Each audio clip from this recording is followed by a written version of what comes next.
immediately, just in future. And this is, well, I could not bring it all in. You see, you've seen it was too short a time.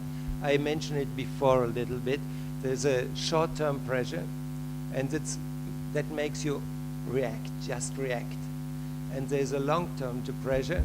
It's after some thinking about what may be right and what would be best for you. And this rationalization, I would, if I understood it well, is what is coming through after some time. No, I don't think so, because I think the fact, when you ask questions to speakers, you actually ask them to produce meta-discourses. You ask them to you ask them to reflect on something they might not be aware of. Okay? Because basically what we all achieve day after day is trying to be successful in our interactions. I mean, that's most of the, that's what we focus on, the ich et nunc. And as Sally said, and I agree with that, that language change is the accumulation of communicative acts. So you are focusing on the field work, on the research? No, because this is a theoretical question. It's intrinsically a theoretical question. It's just not a methodological question. Well, in that way, I do not really understand because there's some kind of different. Well, there's some kind of conflict there, of course, and people are changing also by linguists who are going to do field work there, because I think we have an example for this, because there's a person from Netherlands who's working in an Otomi village, and this village is already shifting to Spanish, but not so quickly as the village I show. And I am thinking that perhaps this group, because it's working there and is working on grammar, is working on publishing books in Otomi and so on, that may have brought some prestige to the language. Is it that what you are referring to this? No, I'm not referring to that at all. Sorry, I seem not to be very clear here. I was trying to play with this idea of pressure, okay? And I totally agree with Albert when he raised the questions. What is interesting is pressure in itself doesn't have agency, okay? Pressure comes from somewhere, as you said. And what we need to identify is where it comes from and why is it acknowledged, why people resist and why people don't. What are the social conditions that make people to resist and others don't? Like, after the age of 30, the social pressure is a woman is supposed to be married. If she's still single, people start asking questions. Why don't you get married? Why don't you have a partner and stuff like that? There are women who have the capacity of seeing that it's a construct ideology that being married after a certain age, it's a social construct, Okay? So I'm trying to play with this idea of pressure, and what I'm trying to say is that how this pressure is acknowledged, is rationalized, emerges through the interviews that, because you showed us interviews and you showed us how speakers elaborate on that, and stuff. And so which would be one side of the study, this rationalization. And as I said, what is interesting, what you showed us about the specific place, I could show you exactly the same discourses that are produced in Africa in different ecologies, but people rationalize the same way. So it becomes interesting that the rationalizations, are the same. even it's almost the same way people articulate it, the same words, the same. So this is it, which means that this is an ideological construct that people have, integrated. Yeah. So this is one side of the story. And the other side of the story is to look at, and I think the ecological approach provides that, to look precisely at what constitutes this pressure in terms of socio-economic pressure, but very concretely at a very, very local level, and looking at, Albert was referring to this Wallenstein center periphery paradigm, but we shouldn't forget that they are always polycentric spaces. So people always orient to different centers and to different peripheries, which complexifies the picture. Yeah. Okay? So I was trying to draw your attention to the fact that maybe this pressure should be dealt with in these two directions. Yes, it's now. I think it's clear now, and I just agree with you because it's not linear, and the person who's saying today I will do X, tomorrow may say I will do Y. It's just another point.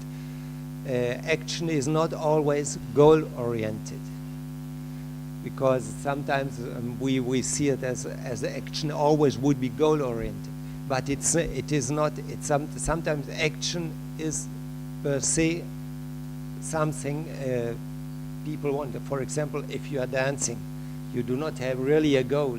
You just like dancing or singing or something like that, and there are others which are goal-oriented, and there are different goals.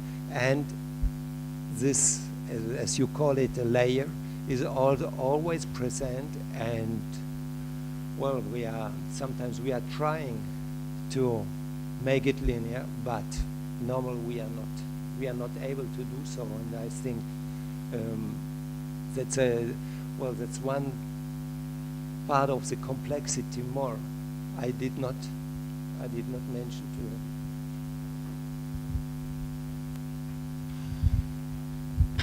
I know it's been a long day, but I want to make a constructive suggestion.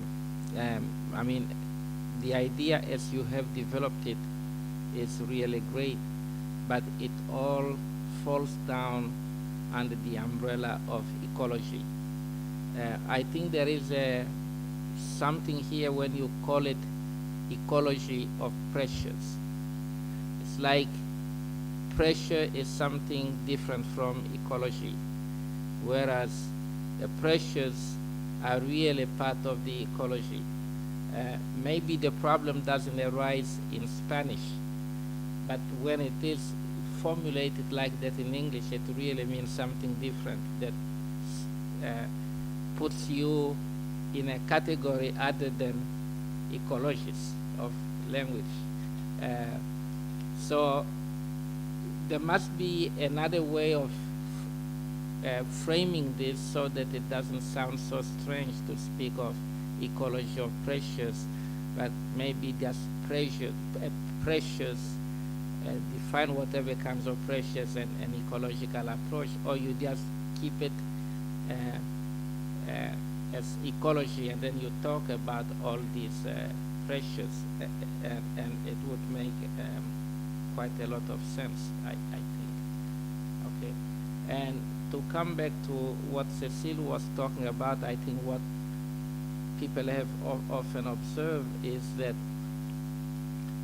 what you get from questionnaires and interviews with those rationalization may be one thing. What you actually observe may be different. And it is very useful to have both and then compare them. And if they don't converge, then you want to see whether you have erred or whether your subjects have erred, and where the problem is arising from, or maybe both things are compatible, but can be talked about in a different way, which is quite rich. I don't know whether that's part of what you wanted to say, but that's really part of the picture in terms of fieldwork. Just about this rationalization, it's a very well-known problem in psychology. If you ask people why they have done something, they are likely to give you an explanation that may not have much to do with what they really did. That's why the psychologists have developed quite sophisticated methodologies of psychological testing, which you ask all kind of indirect questions, and out of the correlations between the answers to these questions, you kind of try to deduce patterns. And one simple methodology you might try in this case, I would say, is from your linguistic background, you might formulate a number of hypotheses of why people do or do not use certain languages, put those in a questionnaire, put them in different wordings, in different formulations, put the same question in 2 or 3 different formulations in different places, let people answer all these questions, and then see whether there are certain systematic patterns that come out that may not be the patterns that would come out if you simply ask them, why do you stop speaking the language? Maybe if they see a number of questions that are formulated in a way in which they recognize themselves, they say, yeah, actually maybe that's indeed, yeah, that seems to kind of capture my feeling, and that's different from rationalizing. With rationalizing you have to do a special effort, you have to construct an explanation, and you typically pick up the things that kind of come most easily to mind, which means the things that you may have heard other people say about, like, we should speak Spanish because it's the language of commerce or whatever. Well, if you offer them an explanation and they find that it fits with their intuition, they might be more willing to accept it and not look for a kind of a ready-made explanation. So I think it's also a question of methodology of how you ask the questions.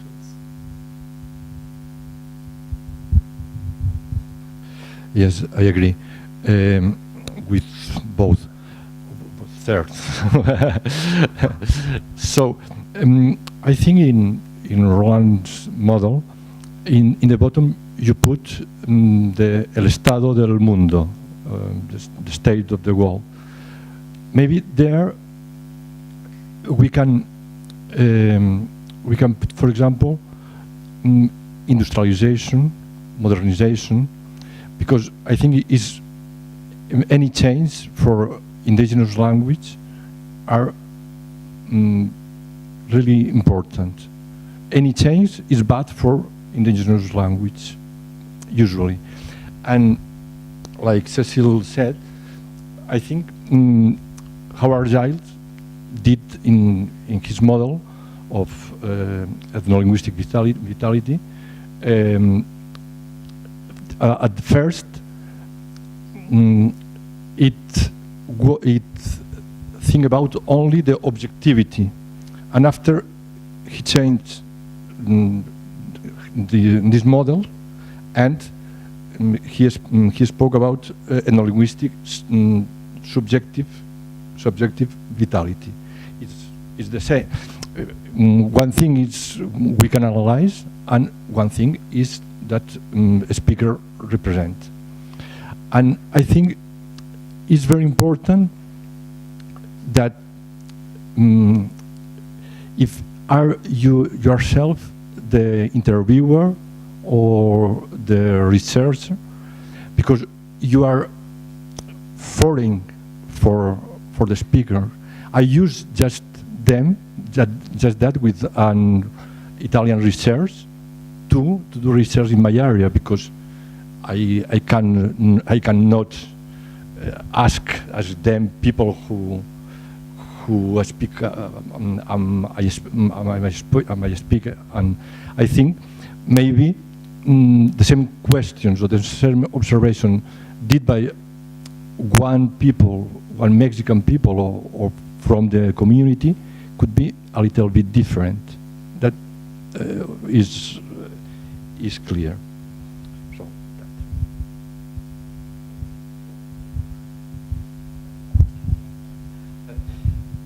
let me react to all this now. Many things. No, about the rationalization, I think that is interesting point that Cecile raised to distinguish what Navarnese said, how people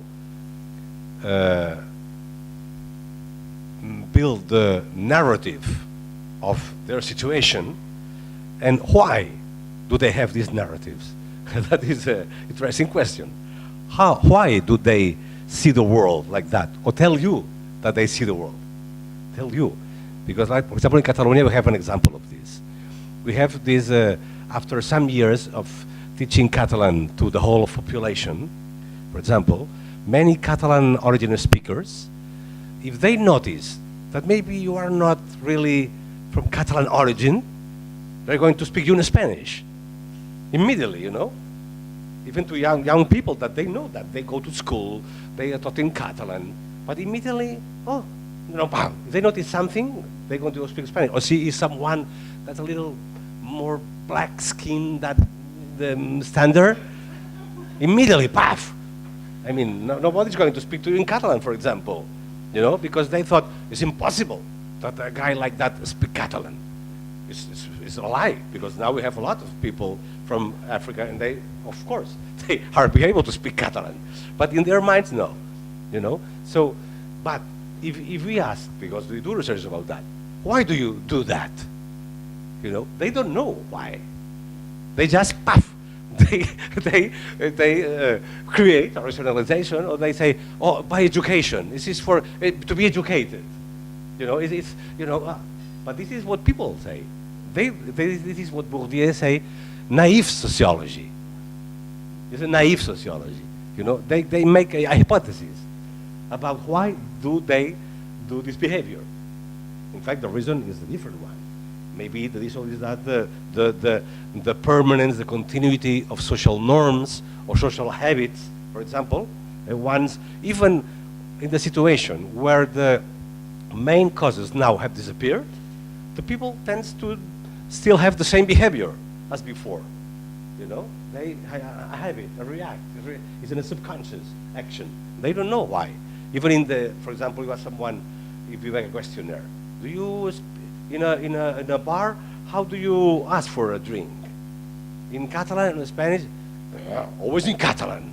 Always, always. Now you follow him, just for example. He goes to the downstairs, and he was asking in Spanish for a beer. I mean, but they don't know. If they are unconscious of what to do. So I think the language behavior is very subconscious, and is you have to be careful. You know, if you have to believe the reasons that they do, that they gave to you. Well, that is one thing, you know. But going to another, yeah. I mean, yeah. But I mean, but on the other side is informative, this qualitative work, because you know we know something about that reality, how they define, at least how they rationalize their reality. And going to another now place here, I think that another the pressures is, but putting everything together, I think, like human beings, like complex adaptive systems. We are complex adaptive systems. That's why we react to the contents and the situations. If the situations change, the economy or the population or the ideas, we change. Let's say that, of course, but we are not simple, complex adaptive systems. This is I think, the challenge that have to build this theory. We're not, you know, we have ideologies, beliefs about the future. About the future. I mean, know about right now. For example, now many people believe that we should know English, for example, because you know, English is going to be the language of the future. If you want more money, and you have to learn English. Many parents, for example, it's a kind of self-fulfilling prophecy, let's say, right? A self-fulfilling prophecy. So parents start asking the schools to teach English to their children, because you know, they believe that, I mean, we're not going to survive without English. It's very important, you know. So they are creating a new fact. So this is a pressure, even if there is no a real pressure in the context, because I mean, well, listen, I mean, we don't really need English to survive. Everybody, I mean, some positions in society, yes, they need, but not everybody, maybe, right? But parents are afraid of the future. So they start producing this movement. And they maybe will ask authorities to change the educational system, etc. I mean, that is a kind of pressure that is an imagined pressure, let's say. I mean, it's not only an imagined pressure, right? Let's say. But they think that, of course, let's say, it was this way. We value the pressures from the context in our way. Let's say, right? I can't believe that this is a big pressure coming from the context, but it's myself that believing that it's a real high pressure. Other people say, I don't care about that. Well, I mean, that the individual model, I like that. If we are a complex, adaptive, intelligent, let's say, system with representations even about the future. That happens also in language shift processes, right? And that means the shift. Parents are afraid, these these children, they should learn Spanish, because, it's for the future, they to survive. Speaking Catalan or Valencian, this is for rural people, this is this is a stigma. If they hear to us speaking Valencian, let's say, or another language, I'm sure in Africa or in Mexico happen at the same time. So it's a belief, but they produce effects. Because in the family, the parents change the language to speak to their children. So they are producing a social effect. And if this is more and more people are doing this behavior, of course, more and more people are saying, oh, well, listen, we have to change the language because this other family, around the street are already speaking Spanish to their people, to their children. Oh, no, pam, pam, pam. It's a changing in action. Well, so I mean that I think the notion of complex adaptive system is very useful, and I think the challenge is how to build, models that take account of human beings as a representation of people, let's say, right?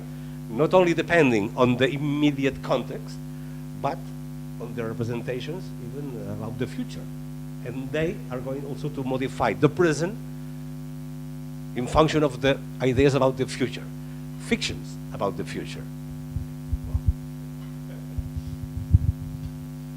Just coming exactly, well, I can confirm this because my colleague Laura Garcia Landa, she's an English teacher and she's working on this. Why people want to learn English?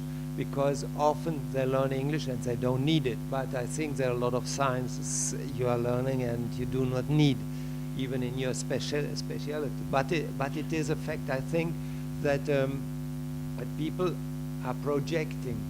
And this was, what you were talking about. I think,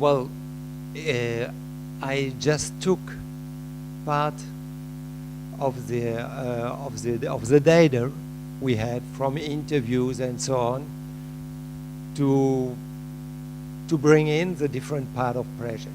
If they are real at this moment,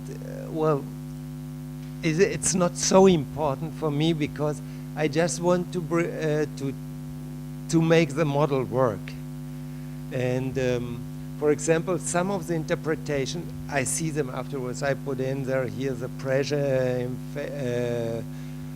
based in beliefs for the indigenous language, another pressure of necessity or economy for Spanish. But then after looking after a while, I would say no, it's different. It's like speech acts, for example. If I would say, could you shut the door, and you say yes, but keep sitting there. Well, you didn't. It was a question if you are able, or it was a question just an order to shut the door. If it is, what kind of speech act is it? And I have often the same problem, and this is really what I still see. What is the problem? How we have to interpret, because today I said, well, this is my interpretation. I said, well, don't know if you remember this. It's because somebody of you may say, I will see it in a different way, and I see different pressures that way. And I think that's still the problem. What is still there, not so much the kind of data I'm using at the moment. Because I wanted to say another thing. Now I remember. So, no, first thing that now come to my mind, probably in the bioecology, also we could speak about pressure. Yeah, because let's say a rabbits, right? A group of rabbits, you know, in an ecosystem, right? So they also can feel pressures from the context for the food, for example, right? In another maybe there is a dryness there is not enough water. Well, listen. So they have the pressure to have food. So they're going to move. They're going to react to the side. So I think it's a useful concept. But now, linking with this, I think that, for example, we from here, I think we will agree, we don't feel uncomfortable with this ecology because we don't come from only a bioecological inspiration, but a socio-cognitive ecology. Socio-cognitive ecology. I myself, when I wrote the book in 1996, I was, I started from a socio-cognitive ecology. I mean, my first layer is the brain-mind from the human being. And then the interaction, and then the groups, and then the socioeconomic system, and the political one. So, I mean, we don't feel uncomfortable to call also this ecology, but a socio-cognitive ecology, that I think that all ecologies that are about human beings should be like that. Even taking the metaphors by the bioecological metaphors, let's say, as species, something like that, because they also put questions and good analogies, but always taking account of the representations and even emotions of human beings.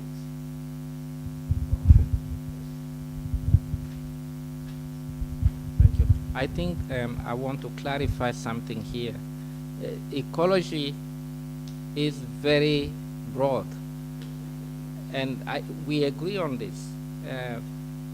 Because you keep mentioning biological metaphor, biological ecology, the biological metaphors as I use them are for a different reason. They don't deny the fact that ecology is very broad. Actually, in my work, I talk about economic ecology, social ecology, all those kinds of things, and now I'm trying to promote the idea of the mind as an important ecological factor in the evolution of language. But whatever I take from population genetics has to do with dynamics of population interaction, because in linguistics we come from a tradition where languages have been treated as organisms, and that's what I have argued against. And I have proposed population or species as the best way to characterize language. And that's why also I draw attention to the distinction between language at the level of the individual, the idiolect, and language at the level of the population. And what is true of a population, the language, the communal language, is not necessarily true of language at the ideological level. And the dynamics that produce particular patterns in language at the communal level are very important, but those dynamics, you can figure them out only if you focus on individuals. So these things are not mutually exclusive. They actually, it's a kind of eclectic model that is borrowing from different disciplines so that we can think better about language and try to explain things. So when I first wrote the ecology of language evolution I actually use the term language as complex adaptive system, but I didn't know much about emergentism, about self-organization, and I didn't develop the idea.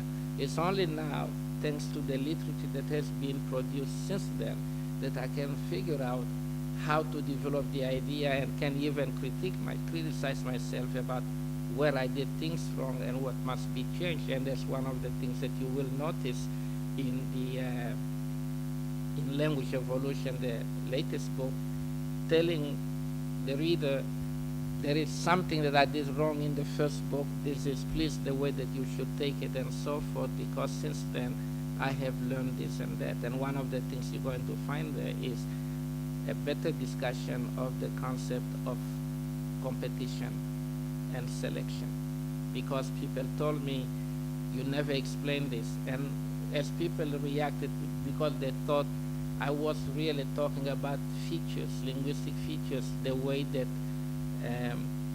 Richard Dawkins talks about memes colonizing people. And I didn't want to suggest that features really competed to colonize people. The idea, unfortunately, has not been explained in biology either, as I checked, because all it means is that variants don't have equal chance. They are valued differently, and they are actually at the mercy of the ecology. And there are particular ecologies that favor certain variants and disfavor others, and those kinds of things. Now I wrote a whole chapter to explain what competition and selection mean, whereas in the previous book I took the notions for granted and didn't bother to explain them. So things I evolved. But just to come back to the notion of ecology, it is really very broad, and the onus on us using the term is to do what Francis has been doing with complexity. Explain to people what we actually mean and what the definition is operational for the kind of research that we are doing, so that we are not misinterpreting.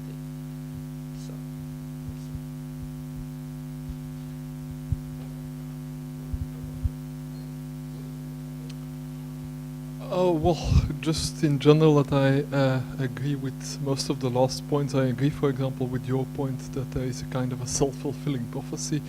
It's a very well-known phenomenon in complexity that certain prophecies are self-fulfilling. The best examples are speculation on the stock exchange. If people expect the stock to go up in value, they buy more of it, and by doing it, they make it indeed go up in value. In this case, the end result is typically bad because it can't go up forever, so at a certain moment it crashes down again, and then lots of people lose a lot of money. In the case of languages like English, there the end is kind of more natural, in the sense that in the end, if everybody speaks English, that's the end of the process. You can't go farther than that. There is a natural inbuilt limit. So what you would normally expect in this kind of case is that initially the pace of people learning English will increase, and then as more and more people know English already, it will slow down, and you will get a typical S-curve. The S-curve where you kind of go to an asymptote and there it stops.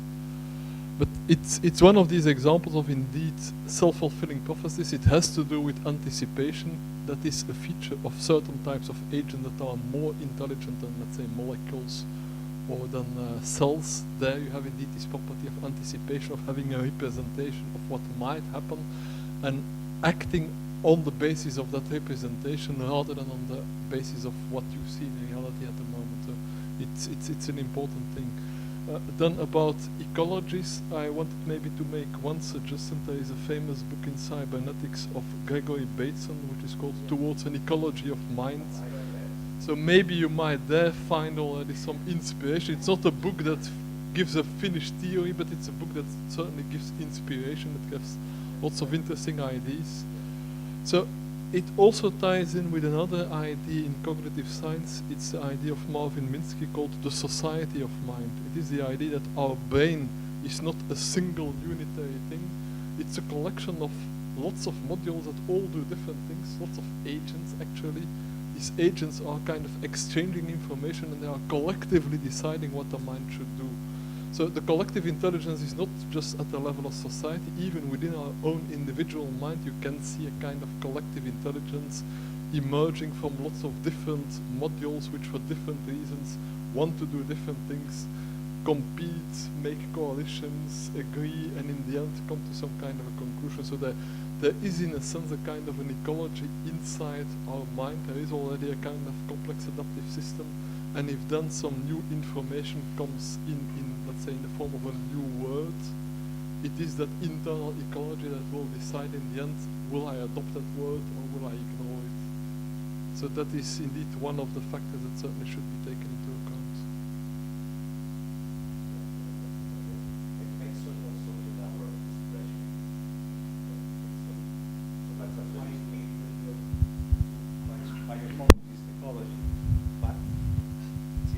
Taking account Bateson, the ecology of mind, and Morin, La Méthode, so this kind of tradition. But I remember now, when I first read Sally's first book, Ecological Language Evolution, it really was new for me, is that this, let's say, internal ecology, because I never reached the level. I stopped, about the language as a whole, because here we're talking Catalan or Spanish, let's say, right? I know, but it was great, because then Sally went to the system, let's say, right, inside, and he tried to build an ecology of the language units, let's say. That's great. That's it, And I think I have to congratulate you, because I mean, it was really, I think you made advance the field here. I mean, not only an ecology of an object, but an ecology of a complex, let's say, and connected with the external ecology. I think that was very clever, and I think we have to be happy because Sally made this contribution.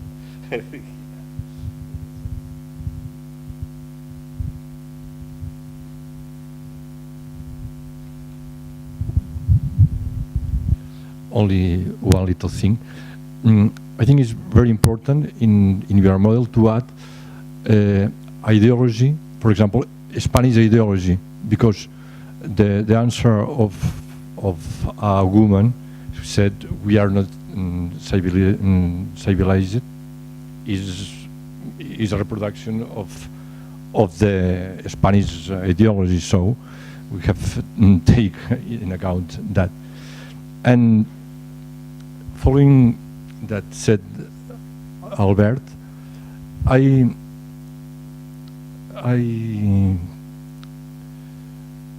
think I would like to put a question for every ecological scientist.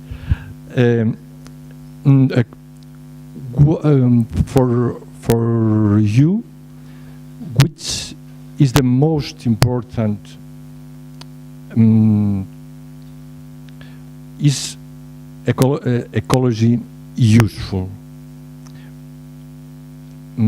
For example, for us, metaphor, the metaphor of ecology, the ecological metaphor. A metaphor means that to carry more far. In your research, in your study, where bring you ecology more far than if you don't use it?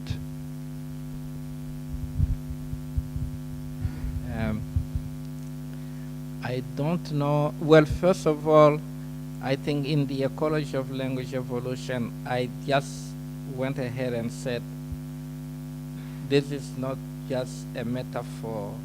I think it is time we start thinking of languages as species in their own right, with their own ontogenetic properties that determine their evolution and so forth.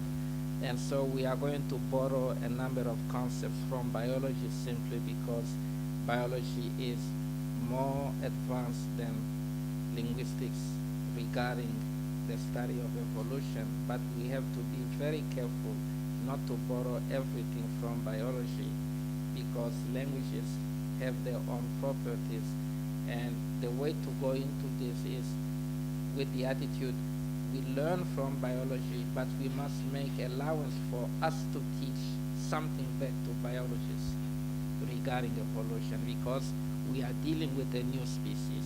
We may discover new things that may be useful to biologists.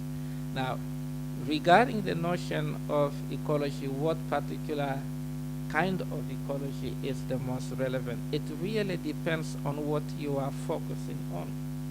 If you are talking about language endangerment, language loss, language vitality, you have to focus on the socioeconomic ecology, the kinds of pressures that the speakers are reacting to. And one of the things that you pay attention to is the day-to-day pressures that people are experiencing. Like, say you have 100 interactions in a day in so many different domains. What is the language that you feel pressure to use the most, where you have a choice? And then we'll give you an idea. And you compare individual A with individual B with individual C and see if they are experiencing these external ecological pressures in similar ways, or where there is variation. If there is variation, you have to explain what kind of variation it is. That's one thing to deal with. If you are focusing on structural changes, then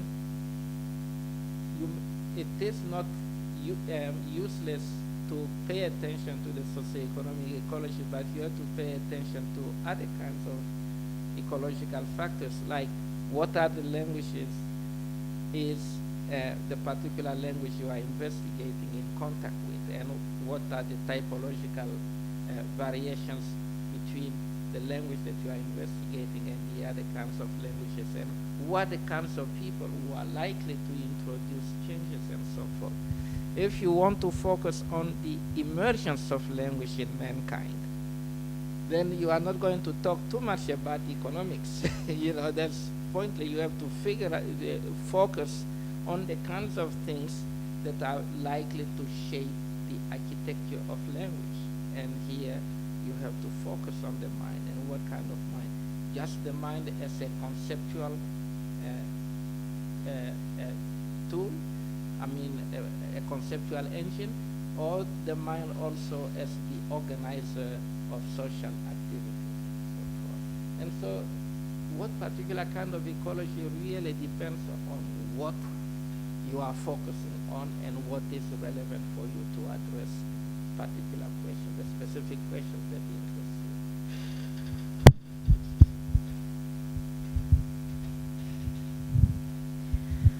No, in this sense, I wanted to say only that not only, when you said not only language behavior is unconscious, or all kind of behavior is unconscious, is inconscient, since or until the moment that we make it conscient. And this is, I relate that with ecology also, because I am sure that we have to start also to think in human ecology, human as a human being, no? Ecology. And then one of the things, all this, I think that the ecology in biology is helping us a lot in the sense